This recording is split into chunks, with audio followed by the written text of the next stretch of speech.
Hello, this is the Demographics Decoded podcast with me, demographer Simon Kustenmacher. And me, Michael Yardney, property and wealth creation expert. And welcome to the first of what's going to be a weekly show where Simon and I will be unveiling the trends shaping our future.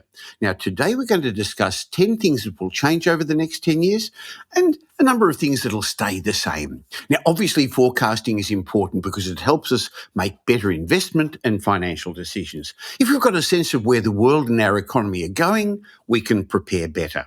Well, at least that's what forecasting should do in theory. In practice, it's much harder as the world keeps throwing surprises at us. So, Simon, welcome to the first show. This is an exciting trend for us. It's great fun to look at demographics. This is obviously all I do every day, all day long. But it is really the closest thing to a crystal ball that we have, demographic data, that is. Well, what are the big demographic trends that you think are going to be shaping our future over the next decade? Let's look at some of the trends that are going to change, and then we can have a look at some things that will remain the same. What are some of the changes?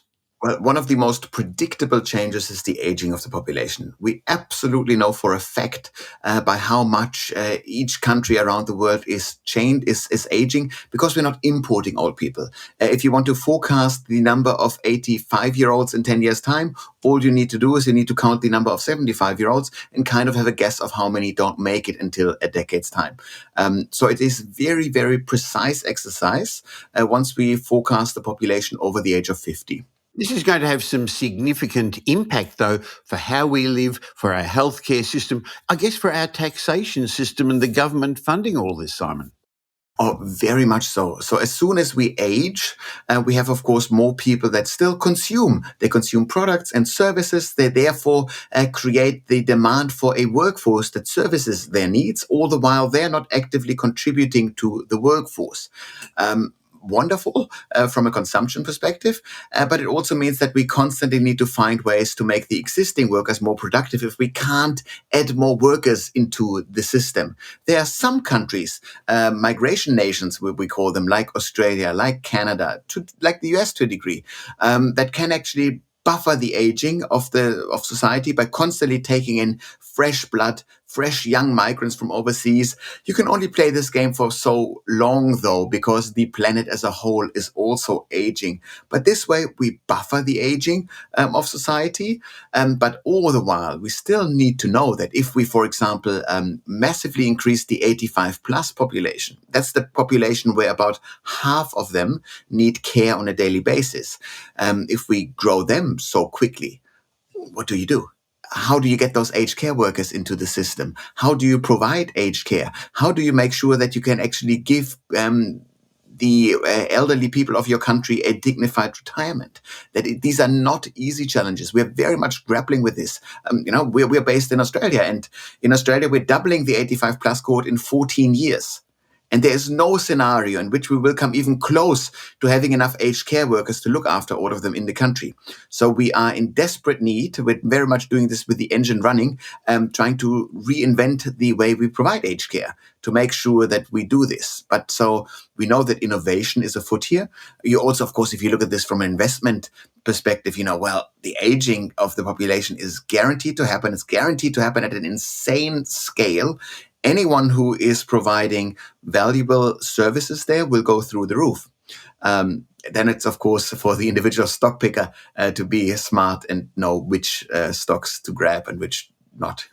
Well, in future episodes, we're going to dig deep into each of these trends. But I think another trend that's critical is that baby boomers are going to retire and we're going to have also an aging workforce. Is that correct? Yes, and when we talk about the baby boomers, we are talking about the big birth cohort that followed the end of the Second World War.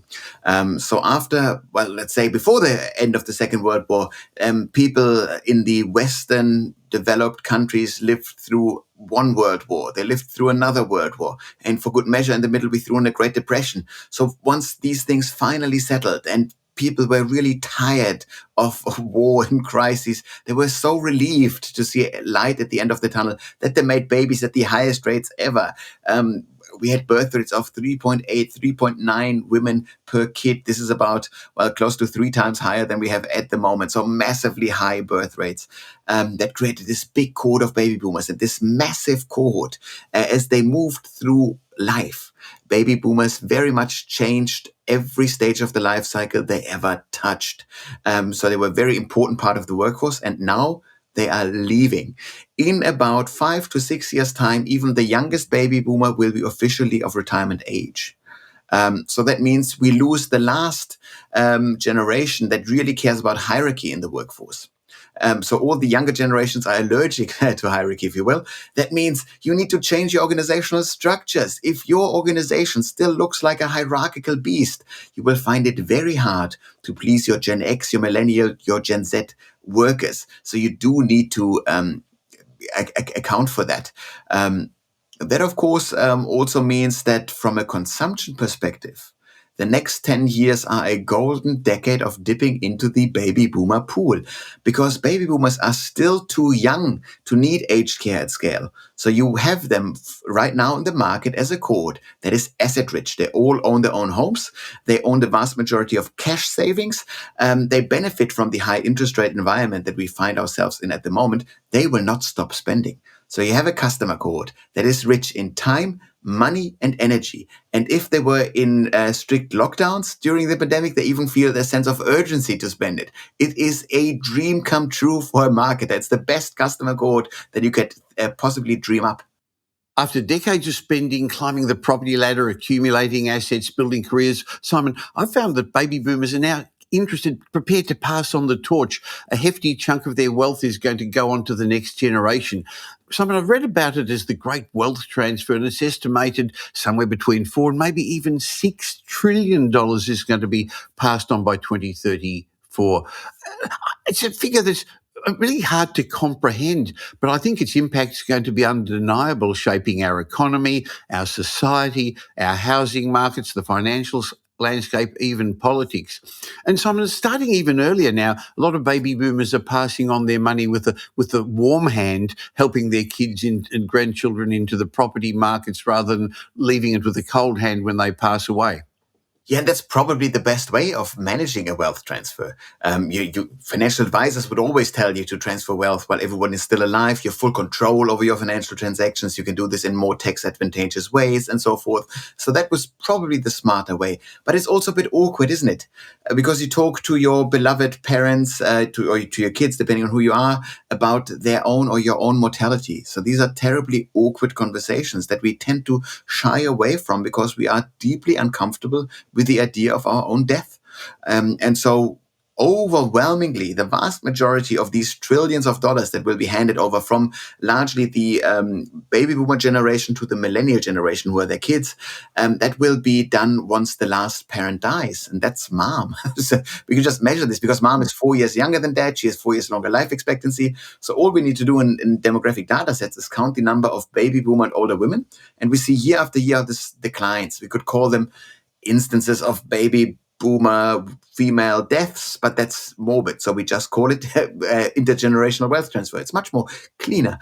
Well, this is such a big topic, Simon, that we've got it planned for one of the future episodes. The Demographics Decoded podcast, or this video, if you're watching us on YouTube, is going to be coming out each week. And it is going to have such a big impact. I really want to dig into this deeper with you. I think another trend is looking down the scale of age groups. The millennials, they're moving into family formation stage of their lives, so their accommodation needs are different, and they're also going to be having to take time out of the workforce to have their children. Exactly. And so this is, it's very predictable. Each generation, sooner or later, enters the family formation stage.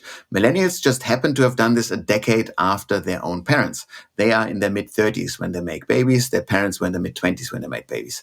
And so now they can't live in their inner city hipster apartments anymore, millennials that is. So they look for family-sized homes. And those family-sized homes, they're not available in the inner suburbs. That's not the building stock that you built there. It's not available in suburbia because their beloved baby boomer parents are hogging the 3 and 4 bedroom homes as NIMBYs. So millennials move to the urban fringe. They even move to regional centers a bit away, but they always stay within this gravitational pull, a 2-hour drive time radius from the CBD. And that will shape the property landscape for sure. It's hyper predictable. So that's the positive stuff about the demographic crystal ball again here. Well, we're looking at 10 trends that are going to shape our future, not just the property market, but in the economy. And it's really important for anyone who's in business, anyone who runs a government organisation, anybody who's looking to plan what they should be doing in their profession and their career in the next 10 years. I think that's the theme of what we're trying to help in this podcast, Simon, to unveil the trends to help people in the future. I know a lot of what you and your business partner Bernard Salt do is consult to industry, and we're going to leave a link in the show notes of how, if people want to dig into this deeper for their own organisations, they can get you to consult or speak to them. But I think one of the very big trends that's going to continue, despite some opposition, is the population growth in our major cities, Simon. Yeah, I don't see a demise of cities coming.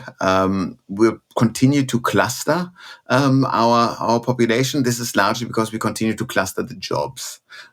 You can have all the decentralization policies as a country, as long as the economy really wants to cluster, meaning it is helpful for an economist being next to a consultant, being next to a engineer in the city center. We are a very interwoven, interconnected business model, economy. And so you want to cluster the jobs. This is helpful for the jobs and for the businesses. It might not be in the best interest of the workers, but because the workers are so drawn to the jobs, even if they work from home most of the time, they still stay within the gravitational pull of the CBD. So they stay within this 2-hour drive time radius.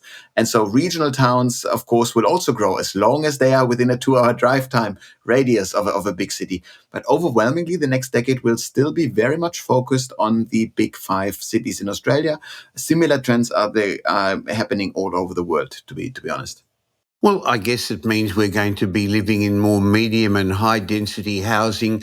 We're going to have trouble keeping up with the infrastructure and amenities. Hey, I think that's going to be a great topic for us to discuss in a future podcast, because I'm not sure how we are going to keep up with that. I believe it's also going to underpin property values in urban centres. Now, one of the reasons this is happening, of course, is because we're going to keep immigration happening. We're going to keep importing people. And as you have just suggested, they're going to, in general, move to our big capital cities.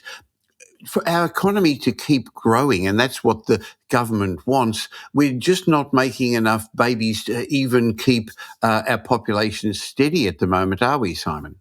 Yeah, at the moment we still make enough babies, but this is only for the next 10 years, because right now it is the time of this big fat millennial cohort to make babies. They make babies at super low rates, the lowest rates we recorded in Australian history, to be honest.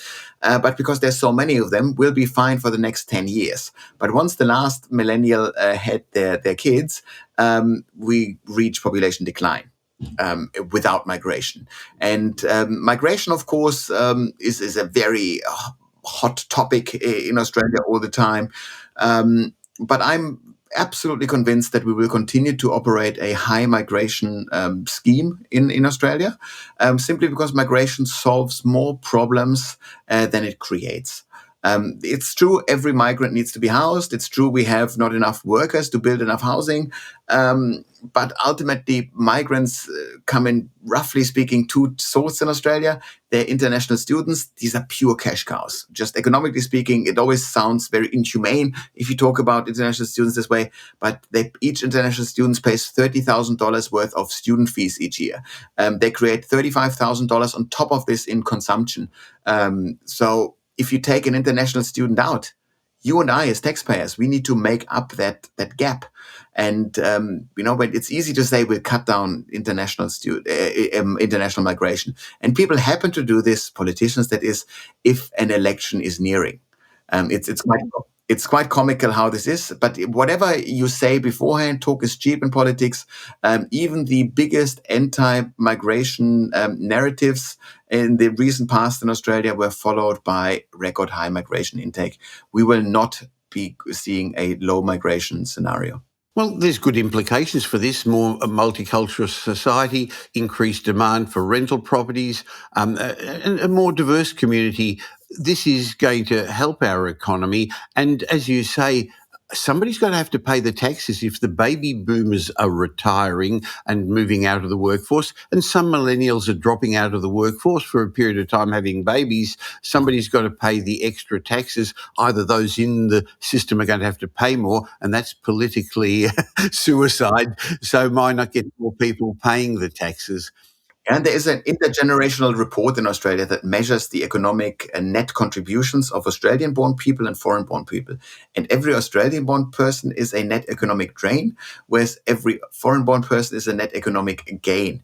It's quite comical and something that I, as a foreign-born person, like to remind my Australian-born kids of every night when I kiss them good night. But there's a certain power to this that we will not give up. Yes, it has challenges, but we are incredibly well at mastering them in Australia. Well, we're talking about 10 things that are going to change over the next decade to give some context to future podcasts that we're going to talk about, but also to help you as our viewer, as our listener, understand what's ahead for your life. And I think one of the other changes that I can see is that the nature of our households are going to change. On the one hand, as we get older, more single-person households, childless couples, single-parent families. But on the other hand, it's quite likely that there's also going to be more multi-generational households with a lot of the migrants coming who are used to living that way, Simon. Absolutely, because we are such a growth nation. In Australia, every household type sees growth. So there's no household type that sees decline. Everything grows. But the fastest growing segment are single person households. Um, this is driven by quite a few things. It's mostly old widows. That's the biggest factor because we are seeing baby boomer women turning into widows because their older husbands die before them. So you will have more female old age single households. But also we are increasingly staying in the educational system for longer. We partner up much later in life. And so therefore we are living as singles in our single person households in young age, in our 20s and 30s for much longer. So from a housing market perspective, that means we need more dwellings to house the same number of people because the average number of people per dwelling goes down. That's that. Then, of course, when we talk about childless couples increasing as a cohort, this is driven by kids aging out of their parental home, and then you have the couple living as a couple without kids. But that's probably not what this mostly refers to. We'll have more and more couples that get together in their 20s and their 30s, but they decide not to have kids. And they do this for two main reasons. The first one is they don't want kids. The reasons could be as diverse as saying, no, I want to focus on my careers, or I just plain hate kids, or it could be something like, I don't want to bring kids in this world for whatever reason. And the other thing is it might not work out for people. So we'll find these as the main motivators, and then of course single parent families go up. It becomes more and more normal to be divorced at some stage. Then you don't partner up immediately. It's more normal also than ever before for women that do not have a partner in their late 30s or early 40s just to say, I'll go it alone.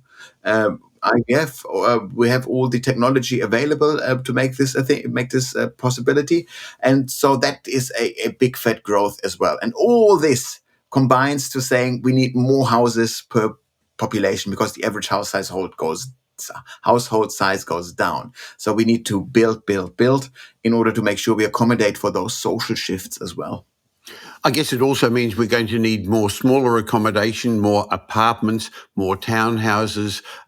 So while on the one hand, the millennials are looking for bigger accommodation to fit their family, there's also going to be a diversity of things required. So it's going to be important for people who are either investors in the construction industry, people who are taking advantage of these demographic changes to understand what the needs are going to be. Now, Simon, you and I lived in Melbourne through COVID and got used to the issues of working from home. Now, in this new world, it still seems, though, that a hybrid model of working, some of us working remotely or part time, is going to be a change that's going to continue on over the next decade. Exactly. This is a case if the genie's out of the bottle, it's out of the bottle. It's just that simple. It has many advantages to work remotely, and people realize this quite quickly. And now the workers want to have these benefits. They will fight to have those benefits, particularly the large millennial cohort, who are the middle managers of this decade, because they moved into their family homes now, and they moved far away from the city center. So they want to work remotely as much as they can. They understand, though, that they occasionally need to go to the office. So the hybrid schedule is the way forward. But it also means, again, that you actually need larger properties. Because more and more workers are very keen to have a study, a Zoom room, if you will, at their house. So that changes property demands. So you have smaller households, but the house still needs to become bigger. Because you took functions that took place outside of work, outside of the home, into the home, and that work is the biggest factor here. During the pandemic, we exercised at home, we did all the shopping from home, so that was a bit more intense. But now it is mostly, yes, we still do online shopping at a higher rate than before, but more than anything, we work at home from a higher rate than ever before. That, in a sense, is helpful because it gave a bit of breathing space on much overused infrastructure. But overall, of course, the offices and in the CBD, they struggled a bit, but that's a short-term thing. The CBD will be fine in the long run as we continue to grow the population base. Well, home offices are going to become more important. Working on the kitchen table doesn't cut it anymore with cats walking past or kids coming past. I guess co-working spaces will become more desirable in the future too. Now, Simon, I know you write regularly for the New Daily, and that's not behind a paywall, so people can read your column every Saturday, and you write regularly for the Australian as well. And I read in one of your recent articles, you are concerned that we're going to be coming up with skills shortages, that's going to be one of the trends over the next decade. Absolutely. So the skills shortage that we have been seeing in the last couple of years was, of course, made worse by the pandemic.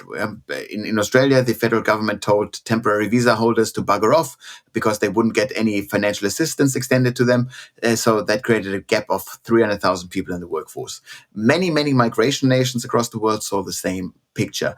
But the skills shortage is still here, and it will still be here over throughout the next decade because it is baked into the demographic pie. That's just the magic of losing the biggest generation, the biggest birth cohort of baby boomers. They leave the world of work, move into retirement. They're, of course, allowed to retire. It's fine. They worked hard. But at the other end, we don't have a bigger cohort entering the world of work. We have a somewhat similar sized workforce entering. All the while, these old folks still continue to consume services and goods. So we actually, in a practical sense, shrink the workforce that is available. All the while, we mentioned it before, we have millennials continue to make babies for the next 10, 13 years. So that means they go on parental leave. So the skills shortage is here to stay.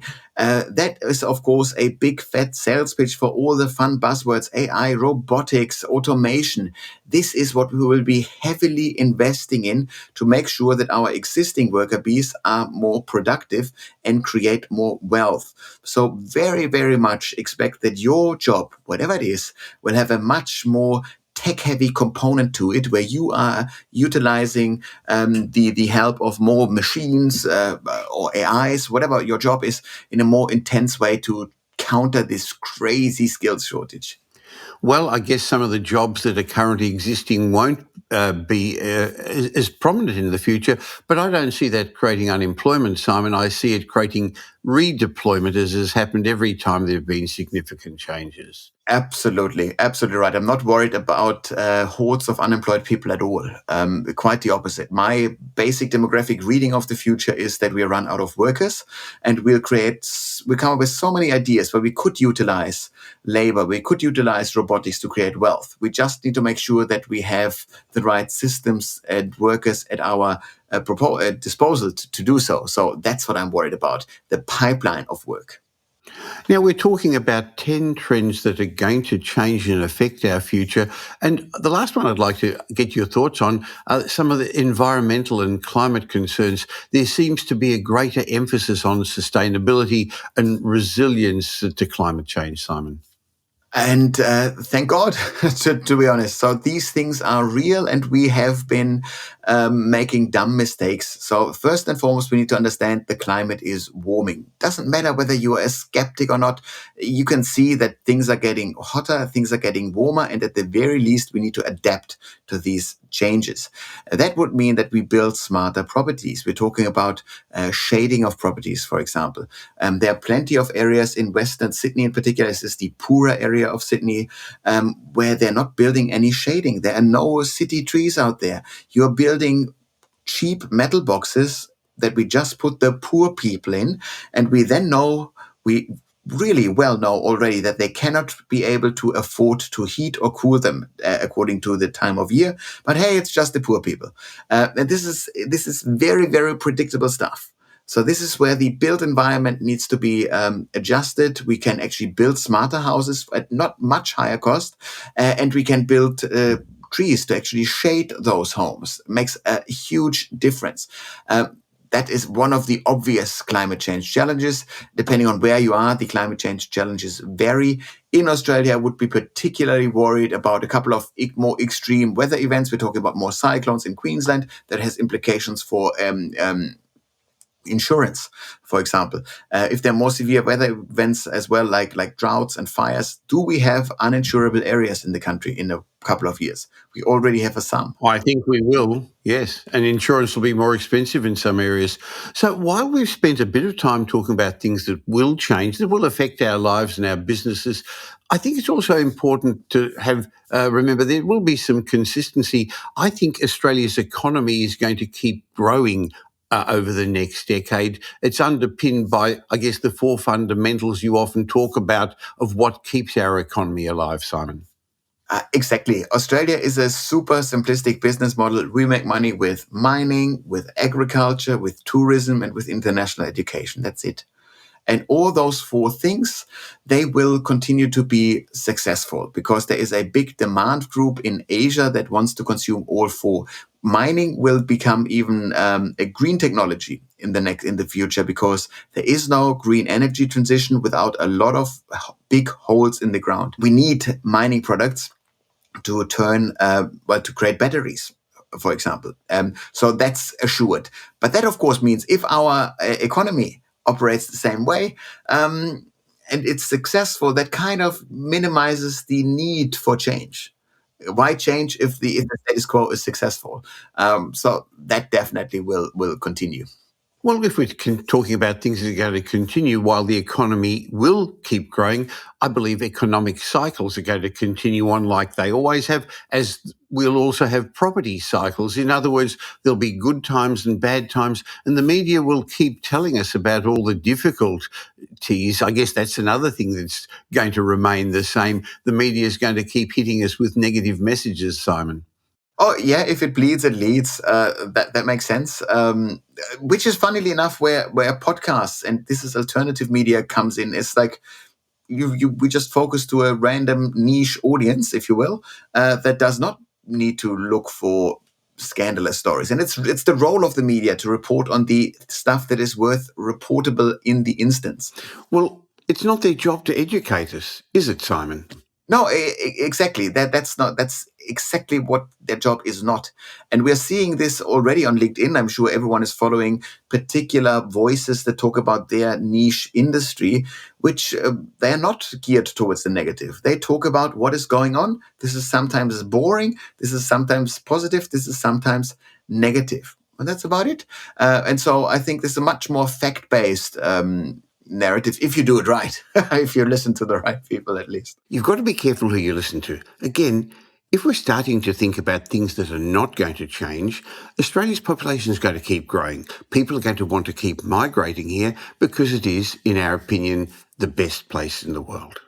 Yes, and this is the beauty of a migrant nation is that people are actually they came here, they chose to come here, so they have a vested interest in making this a successful country. It's a very driven nation. Migration nations tend to be, and we will continue this. This has the same predictable challenges that it always had, but we will continue to solve them. Remember that Australia is so incredibly multiculturally diverse. In Sydney and Melbourne, around 40% of the population was born overseas. This is crazy. We have nowhere near enough racist incidents, considering how diverse we are. Those racist incidents, of course, do occur, but this does not make us a per se inherent racist country. It's just what happens when you throw 27 million people at each other. And overwhelmingly, we need to proactively manage the integration. That is true. We need to filter out the baddies, if you will. So we do need to have the rule of law apply to migrants as well. And we can cancel visas whenever we want. We still have absolute sovereignty over our borders. That's a pretty cool thing that not many countries do have. I think this great population growth is going to continue. Another trend I've noticed over the years is that the congestion on our road keeps increasing. Despite us not needing to get into the CBD as much, there's another million people or more coming to Australia over the next 3 years, and another million people or so in the 3 years after that, and another million people in the 3 years after that. And we seem to have as many cars as we have adult people, Simon. Yeah, so what we have is we have a country where infrastructure growth did not keep up with population growth. That means things got a bit more tight. And we have, I would estimate, an infrastructure backlog of about 2 decades in this country. Are we going to catch up on this anytime soon? Definitely not. So you're right, that will remain. So if we talk about things that aren't going to change, I also believe Australians are going to want to aspire to home ownership. It's part of Australian ethos, and I believe many of the migrants are coming here because of that too, because they also want to own their own homes. That's one of the things that's going to underpin our housing markets, Simon. So the desire to own your own home, that is here. And I think that is here to stay. It's something that is deep in the national DNA. And it's quite funny how you catch this when you come here as a migrant as well, eventually. So this is true, but this is the aspiration.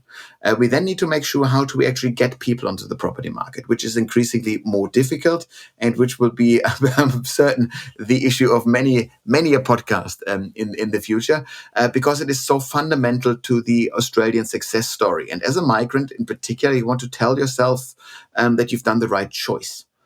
By coming here. You did take a big gamble. And of course, as an Australian, you very much grew up with this from the get-go, that it is good to own property. You better own your property. And which is why now that young people are locked or feel locked out of home ownership, there is a lot of discontent in the system. And that is not helpful at all. We need to get rid of that. That means over the long term, I believe property values are going to keep increasing, underpinned by a growing population, but also a wealthy nation. It will require a combination of both of those. And that means we're going to have to build around 250,000 new dwellings each year. But I don't think we're going to achieve that level of dwelling completions, Simon. No, we won't. The spoiler alert. At the moment, not. But then again, that also means if we all know that we're not going to reach this, and we all know that this is needed, that to me tells me maybe the current way we are delivering homes isn't the right way. Maybe if this demand definitely stays there, this is when I talk about what I call manufactured housing, factory-built housing. How can we completely, disassemble the housing construction sector and reassemble it in a way that is more efficient? That we minimize material waste, that we utilize the existing labor in a better way, that we can build faster, that we are not impacted by bad weather. All of those things are at least theoretically solvable through technology, through factory-built housing. It's just a matter of how do you finance a development like this. That is very difficult. There are plenty of financial challenges in there. That's just a matter of who pays for it and when do they pay for it. Again, another great topic for future podcasts. But ultimately, yes, the demand will be there, and we'll be talking about property an awful lot, even in 10, 20, 30 years in Australia. That's because we all live in a house and aspire to own houses, homes, and improve our lot. If we talk about things that aren't going to change over the next decade, I think there's always going to be pessimists out there. People telling you, don't invest in property, don't start a business. I know somebody who tried it and failed. And as we've already mentioned, the media is going to keep feeding us negative messages. But another thing that's not going to change is that people with an optimistic outlook will do better than people with a pessimistic outlook. Yeah, and well, how do you make the most money? It's by running your own business. You can also lose the most money by running your own business, but if you actually want to make money, you run your own show for whatever it is. That's how you create leverage. That's how you can multiply your impact. And who runs Who runs their own business? It's only optimists. That's a self-fulfilling prophecy, so to speak, because you do need to actually believe in making the most out of yourself, out of the current circumstance, and you do need to believe into the future. Otherwise, you wouldn't possibly take the risk of starting your own business. It's something that optimists do. And optimism also means you look at the future and you understand the future, and you then deliberately pick the opportunities. Because there are always opportunities, even in a declining economy. If we were to jump into a recession at some point, that does not mean that everyone will be doing poorly. There's always opportunities for the people that seek them out. One of the things we're going to be doing each week in future podcasts is outlining where these opportunities are going to be. And we're also going to help you understand some of the demographic fundamentals that are going to ensure that they're going to be occurring. Now, I know next week we're going to be talking about the demographic tribes because we all belong to one. It's in fact one of the fundamental demographic principles. If you've enjoyed our show, please stop for a second and subscribe on whatever podcast app you're listening to, or if you're listening or watching this on YouTube, subscribe on YouTube. Each week, you're going to get the information from Simon, myself, and guests we're going to have on the show. And Simon, I look forward to catching up with you again next week for the Demographics Decoded podcast. Fantastic. I'll see you all next week. This Demographics Decoded podcast was brought to you by Metropole Property Strategists. We provide a complete range of services to help our clients safely create intergenerational wealth through strategic property and wealth advice. If you're looking to buy an investment property or your next home, why not have a discovery chat with one of our wealth strategists? Go to metropole.com.au and explore your options. You'll find we're much more than just another buyer's agent. We provide a complete range of services, including property and wealth advisory, home buying, buyer's agency, property management, renovations, and development management services. The team will help you with frameworks that I've fine-tuned over 5 decades, and we've been helping clients with for over 25 years. We're big enough to tip the scales in your favour, but still small enough to care. You can follow me on social media, but I suggest you also follow Simon Kustenmacher. You'll find him regularly posting on all the social media platforms. I'll include links in the show notes.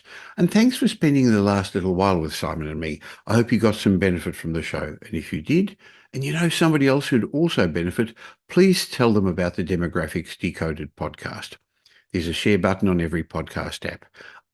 You'll be doing them a favour. I hope you will anyway, and you're definitely going to be doing us a favour, helping us in our quest to make as many people as possible aware of the demographic changes that are going to shape their future. And of course, any of the discussion we had today was not personal advice about your future, but just general information to help inform you.